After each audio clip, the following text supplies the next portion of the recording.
Setelah pernikahan megah Rara Santang dengan Sultan Mahmud di Tanah Malaka, suasana kesyahduan menyelimuti hati Pangeran Walangsungsang.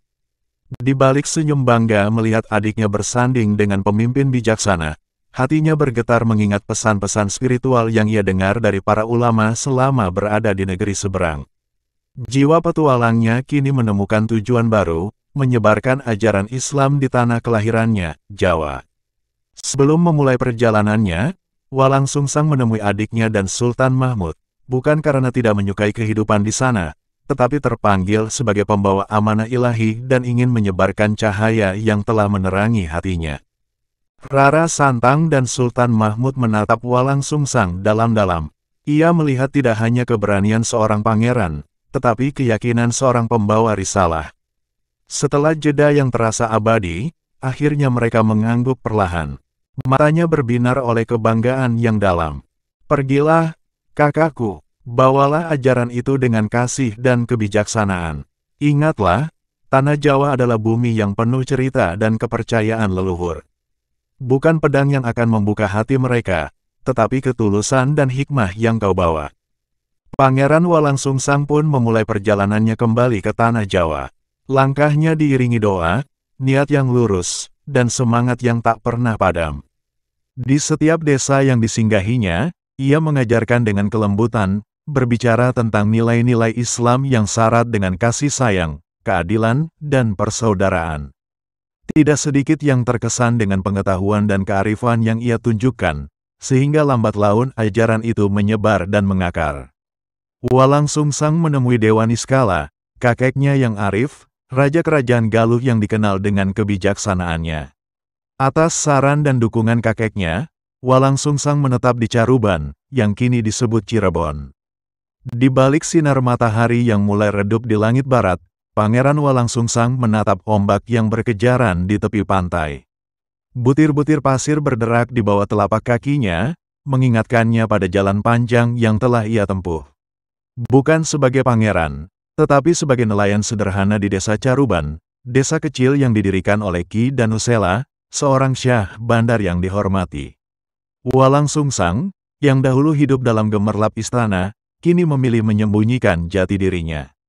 Ia menggenggam rahasia darah birunya Ratrat, sementara ia bekerja keras mencari rebon di lautan dan menyampaikan dakwah Islam kepada siapapun yang bersedia mendengar. Kesederhanaan hidupnya mengundang kekaguman dari Ki Danusela, Kuwu Caruban yang mengamati pemuda ini dengan penuh perhatian. "Siapakah dia sebenarnya?" tanya Ki Danusela dalam hatinya, melihat Walangsungsang yang tidak hanya giat bekerja, tetapi juga jujur, pintar, dan berwawasan luas. Dalam malam-malam panjang, pemuda itu bicara tentang kasih, keadilan, dan kebesaran Sang Pencipta dengan cara yang menyentuh hati.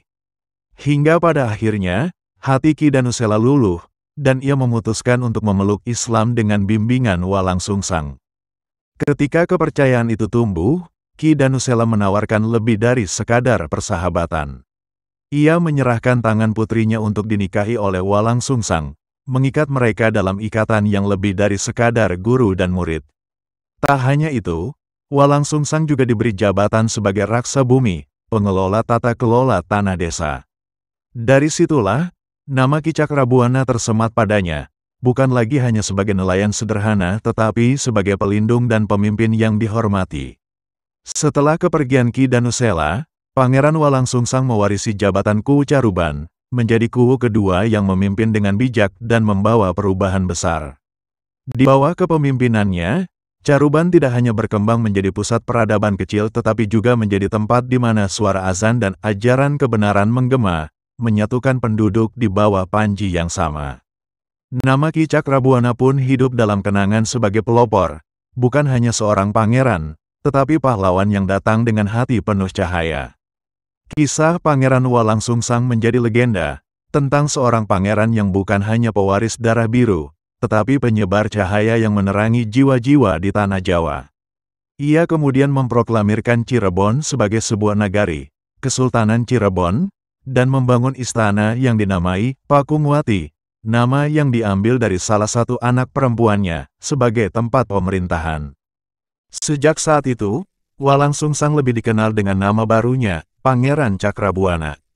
Sang kakek mengirim misi perutusan ke Cirebon untuk melantik Cakrabuana secara resmi sebagai raja daerah dengan gelar Tumenggung Sri Mangana. Misi ini dipimpin oleh Tumenggung Jagabaya dan Raden Kian Santang, adik kandung Cakrabuana. Kian Santang kemudian menetap di Cirebon mendampingi kakaknya. Cirebon semakin bertambah terkenal setelah Walang Sungsang kedatangan keponakannya Syarif Hidayatullah dari Mesir, anak adik perempuannya yang dahulu menikah saat ibadah haji di Mekah.